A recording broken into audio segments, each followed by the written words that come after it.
Rádio Rio de Janeiro, a emissora da Fraternidade, passa a apresentar Luz na Penumbra, programa que leva ao seu coração a mensagem da doutrina espírita.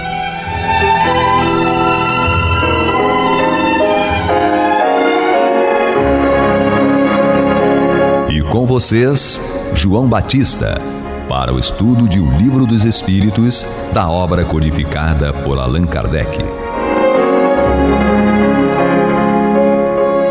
Papai do céu nos guarde e nos abençoe.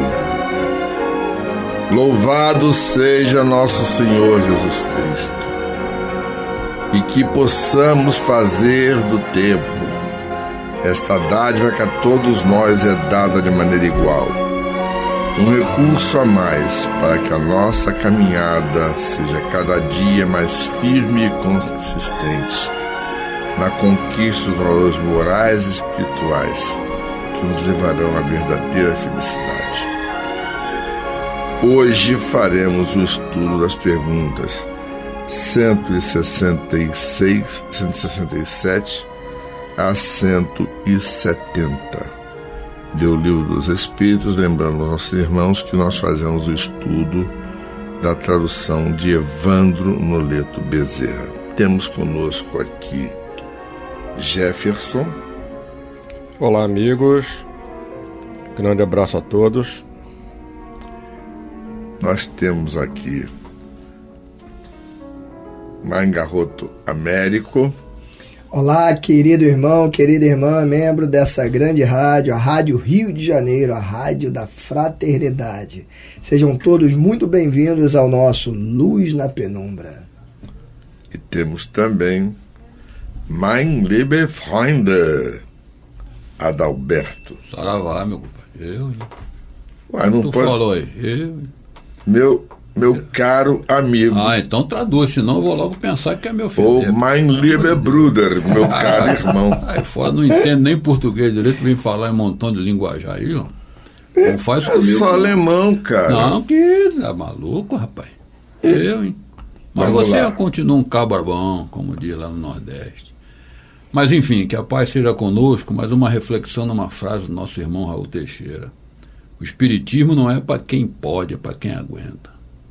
Excelente. Vamos nessa. É isso aí. Considerando que nós somos do grupo que está aguentando até agora. Por enquanto. Não. Vai ser até o fim, quando a gente desencarnar. Eu já sei que eu vou encontrar meia dúzia de porrete na mão para me dar uma surra, mas tudo bem. Eu prefiro apanhar por isso que o espiritismo ensina resignação. Não, eu prefiro apanhar por ter feito alguma coisa do que apanhar por não ter feito nada. É verdade. É isso aí. Lembrando que nós estamos no capítulo 4, que fala sobre a pluralidade das existências, iniciando o estudo sobre a reencarnação. Exatamente. E qual a finalidade da reencarnação? É o que nos pergunta Kardec aos espíritos. Qual a finalidade da reencarnação? Pergunta 167. Expiação. Melhoramento progressivo da humanidade. Sem isso, onde estaria a justiça? Aí vejamos, imaginemos, tá, as diversas formas em que a vida se apresenta na Terra. Desde um Inuit que vive no Polo Norte, convivendo em temperaturas de 60 abaixo de zero no inverno, e convivendo com temperaturas de 2 abaixo de zero no verão. Tá? Esse sujeito, a própria compleição física dele é compatível para ele preservar calor. Ele é baixinho, gordinho e tem uma camada de gordura a mais para poder suportar e segurar calor dentro dele. Da mesma maneira, os Watusi, caçadores de leões no deserto do Kalahari, no interior da África, são indivíduos longilíneos. A estatura deles, em média, é de 1,90 m para os homens e de 1,80 m para as mulheres. São extremamente magros, a pele é totalmente negra. Negra mesmo. Por quê? Para poder perder calor. O Kalahari é um dos lugares mais secos da humanidade. E o rito de passagem dessa tribo é exatamente conseguir abater um leão com uma lança. O menino com 12 anos já tem 1,70 m e vai lutar com um leão com uma lança. Sozinho, mas a gaia. E eles conseguem. Mas, ao mesmo tempo, a complexão física deles é exatamente para poder perder calor, suar menos, correr e não ter muitas necessidades de ingerir água. Para eles, por exemplo, um ser humano tomar 2 litros de líquido, eles acham graça. Eles conseguem sobreviver com menos de 1 litro por dia. Então imaginemos, nesses 2 extremos, nós temos os diversos tipos de indivíduo que vivem na Terra. Desde o grande cientista alemão ou o grego, como foi Eratóstenes, que mediu o raio da Terra com uma bengala e um cálculo trigonométrico, há quase 2.000 anos atrás, mais de 2.000 anos atrás, para ser mais exato, com uma margem de erro pífia, tá? Até um sujeito como foi Wernher von Braun, que colocou o ser humano na Lua em 1969. Tá? Até aquele nível de intelecto que muita gente não consegue compreender, que é um indivíduo, mesmo com uma doença gravíssima, totalmente paralisado, conseguir publicar livros apenas piscando os olhos, comandando um computador que tem um editor de texto para que ele possa escrever. Stephen Hawking. Então, são experiências diversas. Até mesmo a experiência da nossa faxineira que trabalha na nossa casa. Não é isso? Então, reencarnando em diversas situações diferentes, nós aprendemos. É isto. Jefferson, a próxima. Vamos nós, né? Pergunta 168. O número das existências corpóreas é limitado ou o espírito reencarna perpetuamente? E Kardec lançou essa pergunta aos espíritos e eles respondem: a cada nova existência o espírito dá um passo adiante na estrada do progresso. Quando se despojar de todas as impurezas, não mais necessitará das provas da vida corpórea. Então a gente vê a inteligência de Kardec na pergunta, né, que a gente está acostumado muito com as questões exatas, né? Onde começa, onde termina, né? Quantas existências na matéria o espírito vai ter. E os espíritos, eles responderam que necessitaremos de muitas existências, mas não deram um número exato, né? A cada nova existência a gente vai caminhando um pouco, a gente vai dando um passo no aprendizado que é infinito, e a gente vai se despojando das impurezas que a gente ainda carrega no aspecto moral, intelectual. A gente vai vencendo cada etapa. Então, cada um de nós vai ter uma trajetória diferente, um número de existências, né, corpóreas, reencarnados. Se me permite uma palhinha sobre a pergunta 167 do João, que explicou assim de maneira memorável, no finalzinho, né, quando se fala sobre a finalidade da reencarnação, os espíritos respondem assim: sem isso, onde estaria a justiça? Por que eles falam isso para nós? Porque vocês imaginam alguma situação que seja justa, em que nos deem apenas uma possibilidade da gente acertar ou errar e estar condenado para sempre, caso a gente não consiga acertar? Tem algum jogo, ainda que seja jogo, tem algum tipo de educação infantil, juvenil, em que você só tem uma oportunidade, ou essa é a sua única chance. Se você não conseguir, nunca mais você terá uma outra oportunidade de tentar novamente. A reencarnação, ela é justamente a manifestação da justiça e do amor divino, porque são as possibilidades que nós temos de fazer aquilo que na reencarnação anterior nós não conseguimos.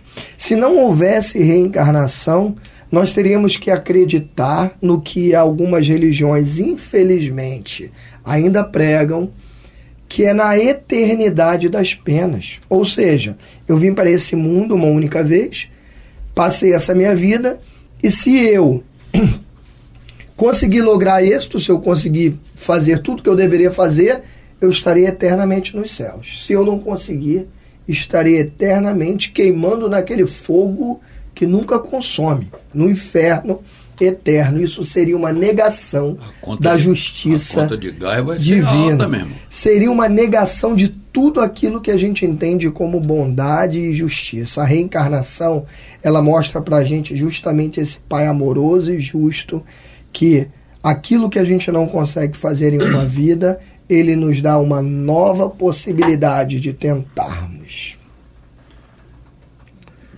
É exatamente esse o grande ponto, né? Diga. Interessante aqui, João.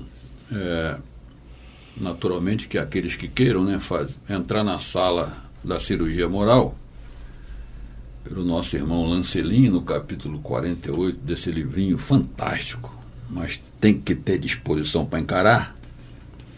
Então ele diz aqui, lógico, eu vou resumir, né, aceita o inevitável. Então, já buscando direto no assunto, a reencarnação é um desses exemplos, que é inevitável. Chegando ao ponto de os próprios conhecedores da lei a detestarem, porque não querem portar novos corpos dentro da sequência imposta pela lei kármica. Esses sofrerão mais porque ela, a encarnação, não vai deixar de existir, apesar da resistência alimentada pela ignorância. Não tem para onde correr, porque a lei de progresso não deixa. Vai empurrar sempre a gente para frente, né? É aquela coisa que eu já falei em outros programas atrás, né? Cobra que não anda não engole sapo, tem que ir à luta mesmo. E sem contar que você trouxe para nós, né, uma outra vertente da reencarnação. Eu não só tenho uma oportunidade de fazer aquilo que eu não fiz na vida anterior, como eu também tenho uma oportunidade de ser novamente cobrado. Se eu fizer alguma coisa errada nessa vida, não sairá impune. Numa próxima haverá essa cobrança. Daí, tantas pessoas quererem impedir a reencarnação. Não vão conseguir, é inevitável. Mas querem impedir por quê? Porque a sua consciência pesa tanto, às vezes, ao ponto de falar assim, ó, melhor que acabe tudo por aqui do que eu ter que voltar. Nitidamente a gente observa a ignorância. Sim. Agora vejam a mesma coisa. O que uma palavra faz diferença, né? Muito. Não faz? Uma imperatriz que tinha sido prostituta e foi levada para o palácio pelo imperador de Bizâncio ou Constantinopla, ela convocou um concílio. O 5º concílio de Nicéia. Exatamente. E não agradava a ela a ideia da reencarnação. Por quê? ela poderia, numa outra encarnação, voltar tão pobre quanto havia sido, o que a levou à prostituição, ou se tornar uma serva, como as que ela tinha dentro do palácio. Ela queria desencarnar como rainha, de qualquer maneira.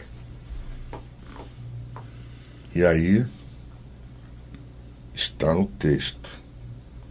Jesus disse: se o homem não renasce da água e do Espírito, tá?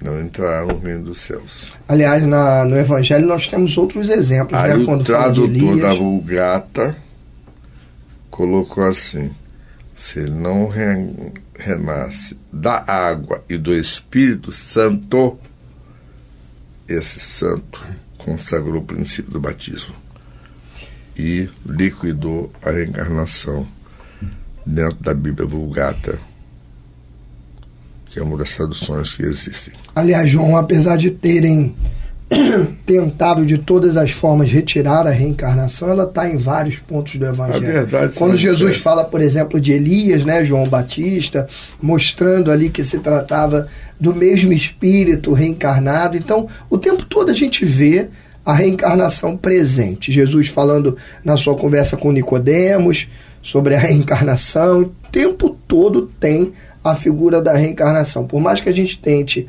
evitar, fugir disso, não vamos fugir. Capítulo 4 do Evangelho segundo o Espiritismo. E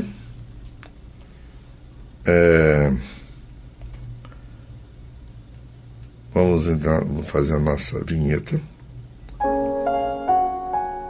Você está ouvindo pela Rádio Rio de Janeiro o programa Luz na Penumbra, com o estudo de O Livro dos Espíritos, na apresentação de João Batista. Olá, amigos, voltando ao nosso segundo bloco do Luz da Penumbra, estamos estudando então o capítulo que fala para a gente sobre a pluralidade das existências, especificamente a reencarnação.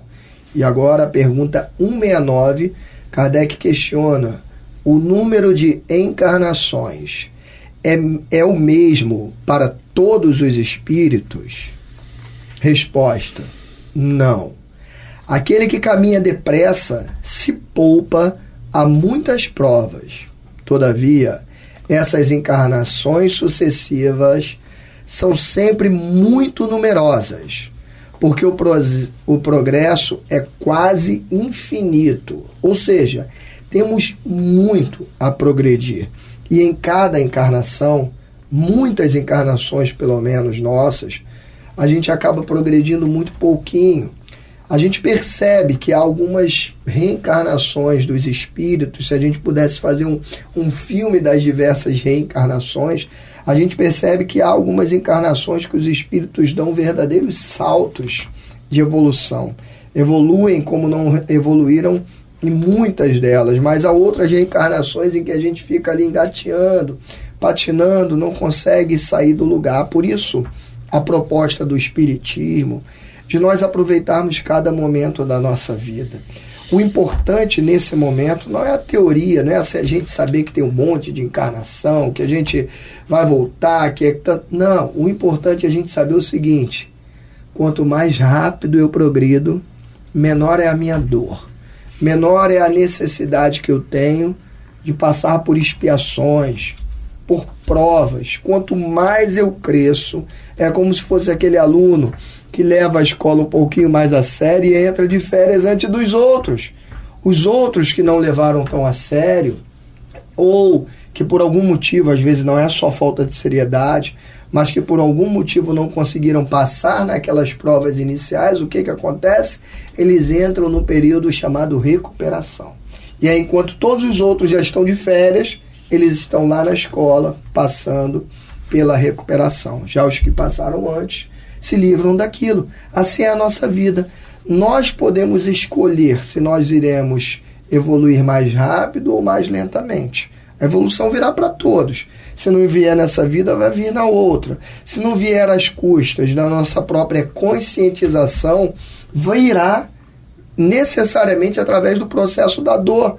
Emmanuel já disse para a gente que a dor é uma sublime companheira que nos reconduz ao caminho reto quando dele nos afastamos. Ou seja, se eu resolvo olhar para o caminho e seguir no caminho correto, eu não preciso da dor. Mas se num determinado momento eu me afasto dele, há um mecanismo divino de bondade, não é para nos prejudicar, nem nos castigar, nos maltratar, mas para que a gente não fique eternamente fora daquele caminho, para poder nos trazer de volta, que é justamente a dor.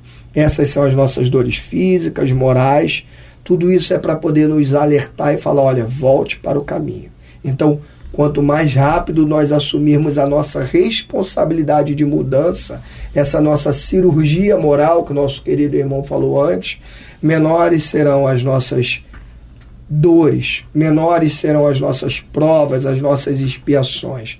É necessário que a gente acorde hoje, você aí de casa, querido ouvinte, o que nós vamos fazer hoje? Hoje não é o dia que a gente sai desse programa como espírito de luz, mas sem dúvida hoje pode ser um dia em que a gente dá um grande passo na nossa evolução. Qual é o grande passo que a gente propõe hoje aqui para todos nós? Olhar na frente do espelho e se analisar. Olhar e falar assim, parar, poxa, por que a minha vida está assim? E se você perguntar isso para 10 pessoas, 9 vão arrumar problema nos outros. Está assim porque o fulano fez aquilo, porque o Beltrano fez aquilo outro, mas na verdade ninguém assume a responsabilidade. É mais fácil botar na mochila do diabo. Dos outros. Colocar o diabo, na verdade, é um grande amigo, né? Porque tudo que eu faço de errado, quem é que é o culpado? Não, foi o diabo que me tentou. Quando na verdade a única maneira de nós evoluirmos é essa. Olha para o espelho. Vai lá e vê tudo que você ainda tem de ruim. Eu tenho até medo, mas eu olho de vez em quando. Olha para o espelho e vê tudo que tem de ruim e vamos nos modificar. Eu acho que deveria ser um exercício bom para nós todos, sabe por quê? Ninguém consegue ficar mais de 2 minutos olhando para o espelho. Não gosto do que vê. Adalberto, agora você encerra. 170. 170. Muito bem. Sabemos nós que é pelo trabalho do corpo, como diz os benfeitores lá nos prolegômenos, o homem que intensifica o espírito pelo trabalho. E tu sabes que é somente pelo trabalho do corpo que o espírito adquire conhecimento. Está lá naquela carta fantástica assinada pelos benfeitores. Mas podemos também buscar no Evangelho segundo o Espiritismo, capítulo 4, ninguém pode ver o reino de Deus se não nascer de novo. Tem lá uma pergunta no item 25, respondida a Allan Kardec pelo presidente lá de Paris, né, São Luís, em 1859. Será a encarnação uma punição e somente os espíritos culpados estão sujeitos a ela? Pergunta Allan Kardec. São Luís, eu vou incentivar aqueles que queiram estudar, busca lá o Evangelho, vai reler, vai estudar isso. Responde São Luís, a passagem dos espíritos pela vida corporal é necessária para que possam cumprir, por meio de ações materiais, os planos cuja execução Deus lhes confiou. E tem lá uma observação do próprio professor Rivaio, e muito importante dessa analogia que o Américo fez sobre o aluno na sala de aula, né? Então, quando o aluno está preparado para passar de ano, ele passa de ano. Quando não, ele fica repetente, ou não. Então, no Livro dos Espíritos, em que se transforma o espírito depois da sua última encarnação? O espírito bem-aventurado, um espírito puro. E lá numa citação de Kardec, primeira ordem, espíritos puros, característica geral, uma citação lá no número 112, nenhuma influência da matéria é uma das características do espírito puro. Superioridade intelectual e moral absoluta com relação aos espíritos das outras ordens. Então, meu irmão, se deixar para depois, como diz lá o poeta, camarão camarão que corre a onda leva, ou que dorme, né? Dorme, né? Camarão que dorme a onda leva. Então tem que ir à luta, não pode ficar esperando. Essa é a hora, não durma, acorda. Pra quê? Acordemos. Vou deixar para depois, lá, já que a encarnação existe, na próxima eu dou um jeito. E aí, vai ficar jogando porrinho, perdendo dor de pelo de cabelo até onde? Vamos encerrar então, agradecendo a Deus a oportunidade de conhecer a doutrina espírita, a possibilidade de compartilharmos. E que louvado seja nosso Senhor Jesus Cristo. Você está ouvindo o programa Luz na Penumbra.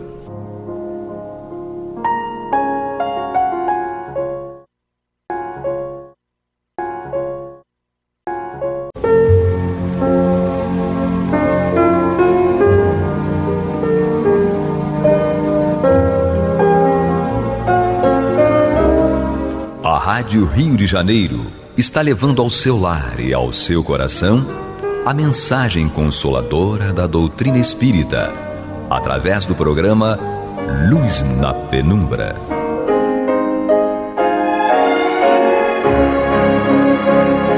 E com vocês, Antônio de Pádua Barbosa, para comentar o Evangelho segundo o Espiritismo da obra codificada por Allan Kardec. Olá, meus amigos, muito boa noite. Estamos aqui dando continuidade ao programa Luz na Penumbra, no qual nós estudamos o Evangelho segundo o Espiritismo de Allan Kardec. Nós estamos ainda no primeiro capítulo do livro Não Vim Destruir a Lei. E hoje, mais precisamente, nós vamos estudar o seu item número 5, que tem por título O Espiritismo. Diz aqui Allan Kardec: o Espiritismo é a ciência nova que vem revelar aos homens, por meio de provas irrecusáveis, a existência e a natureza do mundo espiritual e as suas relações com o mundo corpóreo. Ele nos mostra não mais como coisa sobrenatural, mas ao contrário, como uma das forças vivas, sem cessar atenuante da natureza, como a fonte de uma multidão de fenômenos até hoje incompreendidos e por isso mesmo relegados para o domínio do fantástico e do maravilhoso.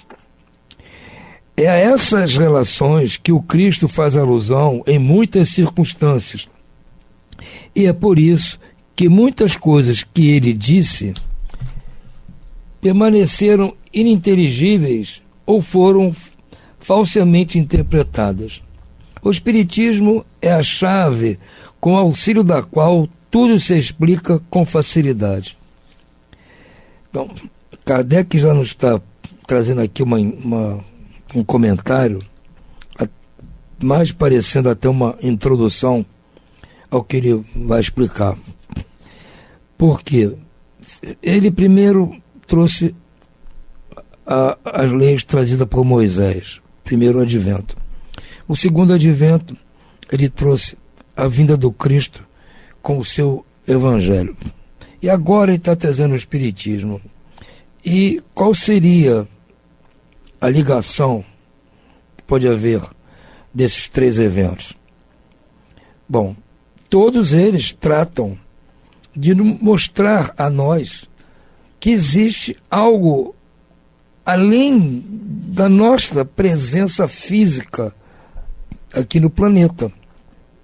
Ou seja, tudo que tem vida aqui no planeta não se resume só a essa parte física, essa parte material, essa parte orgânica.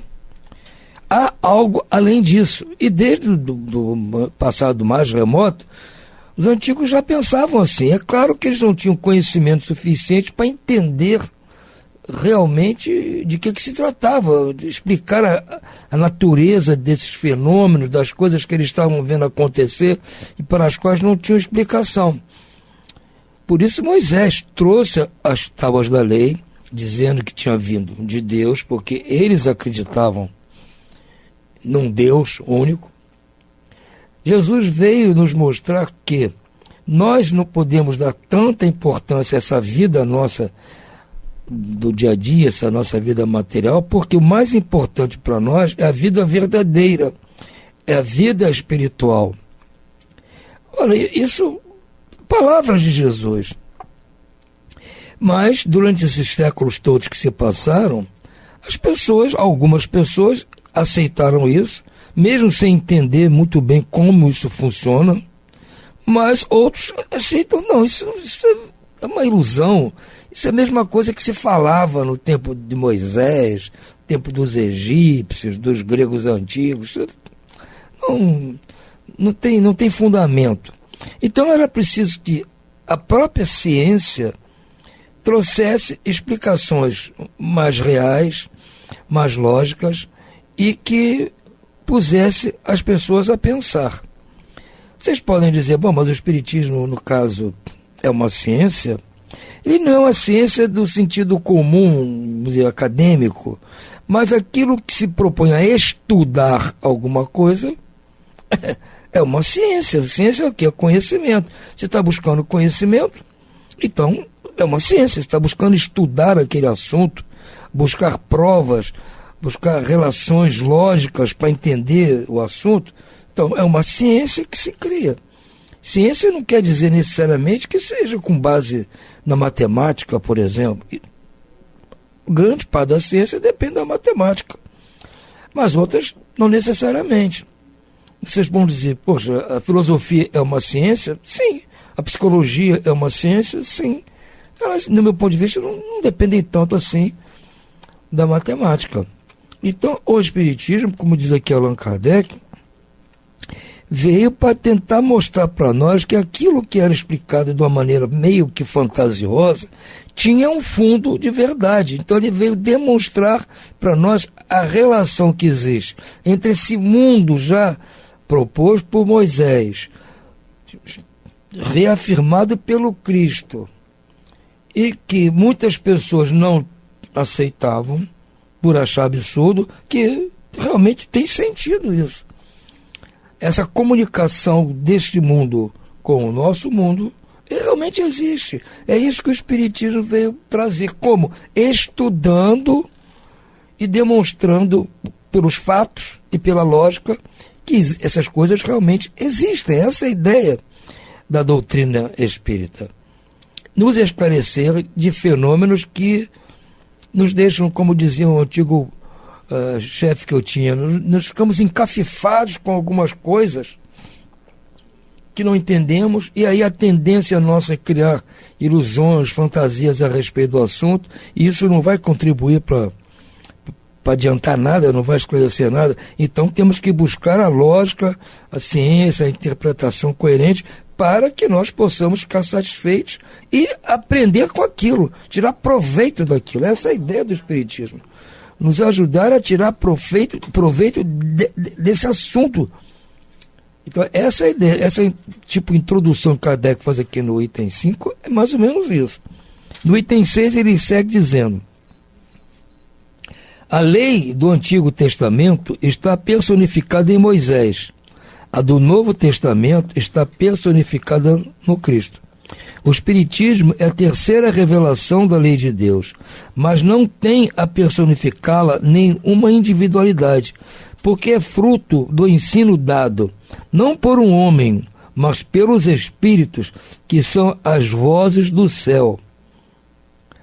Em todos os tempos, em todos os pontos da terra, e por uma multidão inumerável de intermediários. É, de certa maneira, um ser coletivo formado pelo conjunto dos seres do mundo espiritual, cada um dos quais traz aos homens o tributo das suas luzes, para lhes tornar conhecido esse mundo e a sorte que os espera.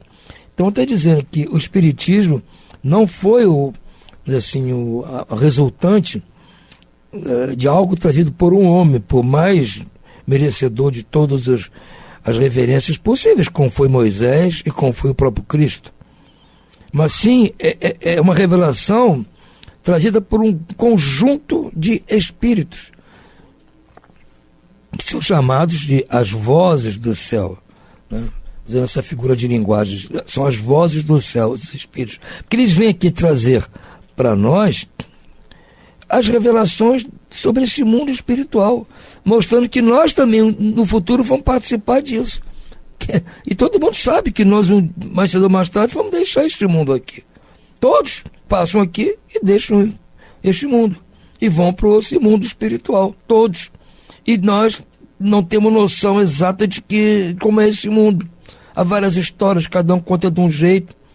Há interpretações supersticiosas, interpretações maravilhosas, tudo quanto é tipo de interpretação, cada um acredita no que quiser.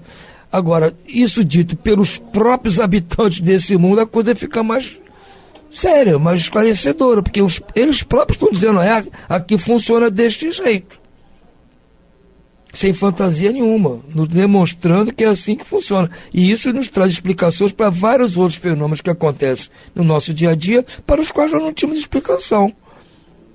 Por isso que há uma lógica no que esses espíritos trouxeram, porque fundamentalmente eles estão nos trazendo esclarecimentos a respeito de algo que para nós estava ainda no domínio do fantasioso. Eles estão tirando o véu da fantasia, nos mostrando a realidade. Assim como Cristo disse, não vim destruir a lei, mas cumpri-la, o Espiritismo diz igualmente, não venho destruir a lei cristã, mas dar-lhe cumprimento. Nada ensina em contrário ao que ensinou o Cristo, mas desenvolve, completa e explica, em termos claros para todo mundo, o que foi dito apenas sob forma alegórica. Vem cumprir, nos tempos preditos, o que o Cristo anunciou e preparar a realização das coisas futuras. Portanto, o Espiritismo é obra do Cristo, que ele mesmo preside, assim como preside, conforme igualmente anunciou, a regeneração que se opera e prepara o reino de Deus na terra. Então, se vocês observarem, há uma sequência lógica nesses ensinamentos, começando desde... Eu até acho que começou já em Abraão, já foi o começo de tudo, né? Trazendo aquela proposta do Deus único, do Deus que não está exigindo coisas absurdas de ninguém, não está fazendo troca-troca com ninguém. Após Abraão, depois de todo aquele sofrimento passado pelo povo hebreu, vem Moisés estabelecendo, ordenando, vamos dizer assim, codificando para todos as leis supostamente mandadas por Deus para ordenar aquela sociedade, moralmente falando, porque é um estabelecimento de leis morais. Se nós formos pensar bem, escarafunchar aqui a nossa memória, não vamos encontrar naquela época nenhuma sociedade na qual a sua religião, os seus deuses, propunham qualquer comportamento ético ou moral para o povo. Pensar que aqueles deuses mitológicos todos propunham sempre um troca-troca. Você quer isso? Tá bom, eu vou dar para você, mas me dá aquilo ali em troca. Era essa a proposta que os homens aceitavam dos seus deuses. Precisavam disso, precisavam de uma colheita farta, precisavam se livrar de um inimigo, precisavam de saúde, precisavam de dinheiro, iam lá pedir ao tal Deus, e para isso eles ofereciam sacrifícios, promessas, uma série de coisas. Mas nenhum desses sacrifícios ou promessas estava incluído a sua reforma moral. Não, de agora em diante eu vou me comportar assim ou assado com meu semelhante, vou tratar o melhor. Não tinha isso. Primeiro conjunto de leis que trouxe esse ordenamento moral foi o conjunto de leis trazido por Moisés, que nós estudamos há alguns programas atrás. Então, o Deus de Moisés, o Deus dos hebreus, tinha uma proposta moral, Não estava pedindo nada em troca. Está aqui os 10 mandamentos para vocês cumprirem. Só estou pedindo para não adorarem nenhum outro Deus, não usarem meu santo nome em vão, nada disso. Façam isso. E acabou. Não está pedindo, se fizerem isso, eu vou dar em troca aquilo. Não há isso.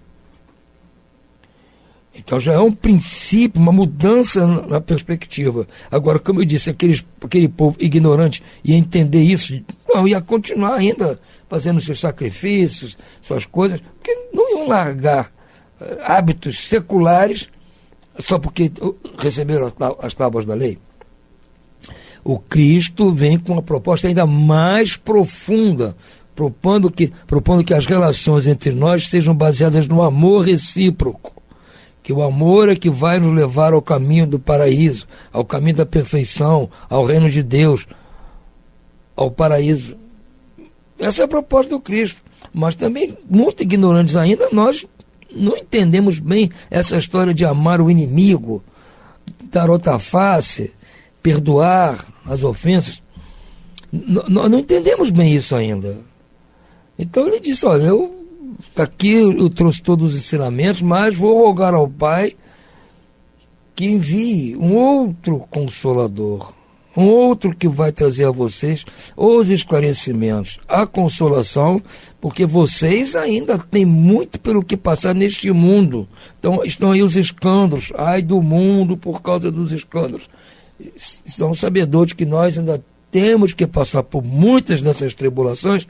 Já vou pedir ao Pai que envie um outro Consolador, que vai trazer coisas novas e vai tentar explicar essas coisas que eu tenho dito. Que muitas coisas já ficaram ocultas porque vocês não têm a capacidade de entendimento.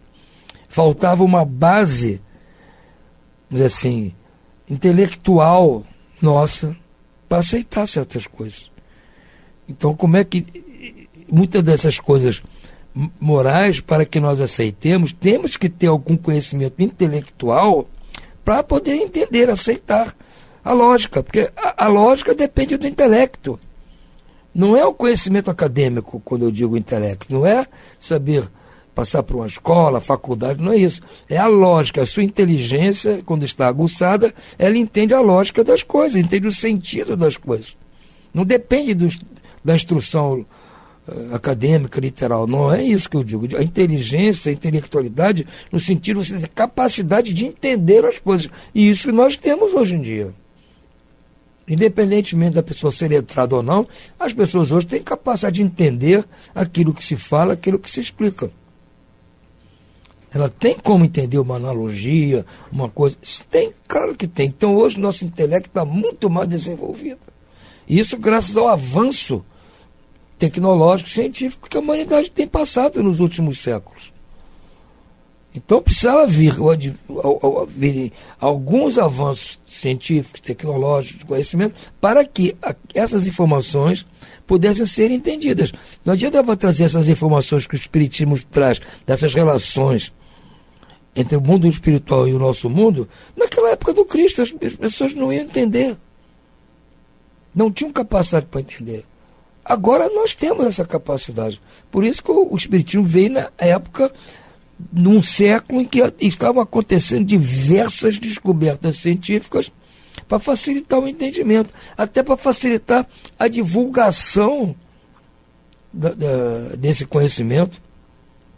Hoje em dia, como qualquer coisa que você quiser divulgar, você divulga em 1 segundo para o mundo inteiro. Bilhões de pessoas podem ter acesso ao conhecimento. Antigamente, no próprio tempo do Kardec, para você mandar uma correspondência, levava dias para chegar a correspondência ao destinatário. Ia de charrete. No máximo, já em alguns lugares, ia de trem. Hoje vai instantaneamente pela internet. Então o conhecimento chega a qualquer lugar. E as pessoas entendem a lógica. Qualquer pessoa entende a lógica como funciona um celular. Não precisa entender como industrialmente aquilo é construído, dominar toda aquela parafernália tecnológica, mas sabe usar, aprende rapidinho a usar.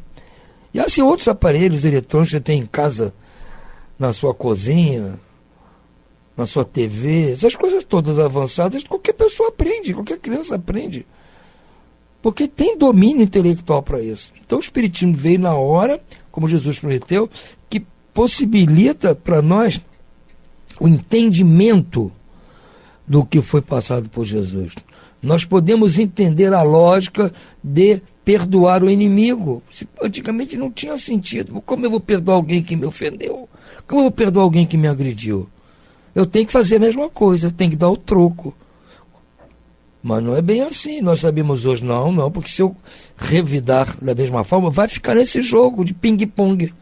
Ele faz o mal aqui, eu respondo aqui. Ele faz o mal lá, eu respondo cá.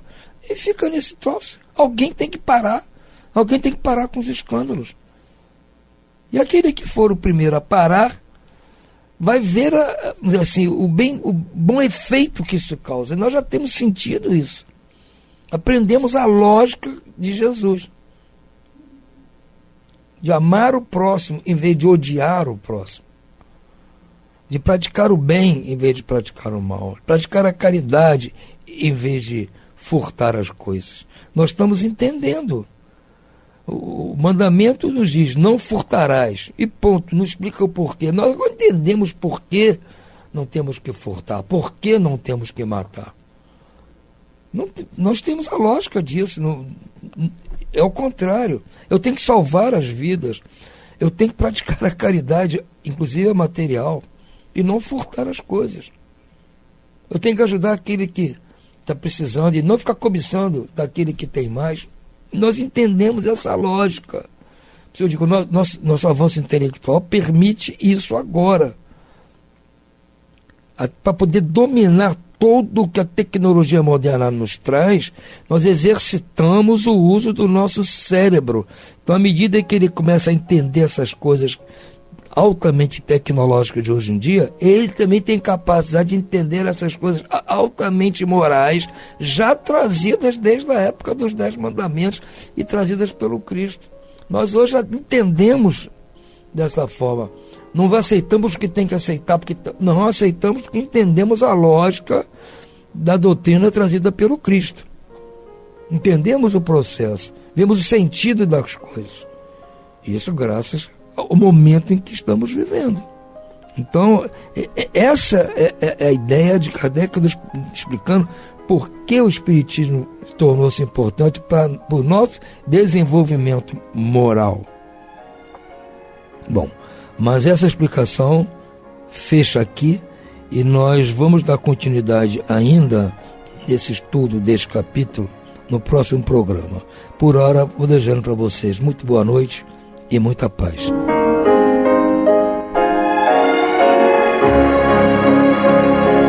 E vamos ouvir agora a prece de encerramento de nosso programa, na voz de Geraldo de Aquino. Jesus, dá-nos coragem para a luta, piedade para os insultos e misericórdia para as injustiças e ingratidões. Limpa nossa alma de inveja e ambições mesquinhas, de ódio e de vingança o nosso caminho. E que dentro em pouco, ao recolher-nos de novo ao calor do nosso leito, para que o sono nos dê a paz e o esquecimento das tristezas humanas, possamos sentir, Senhor, no mais íntimo de nosso ser, a doçura indefinível do Teu amor e a grandeza incomparável da Tua divina presença. Que assim seja.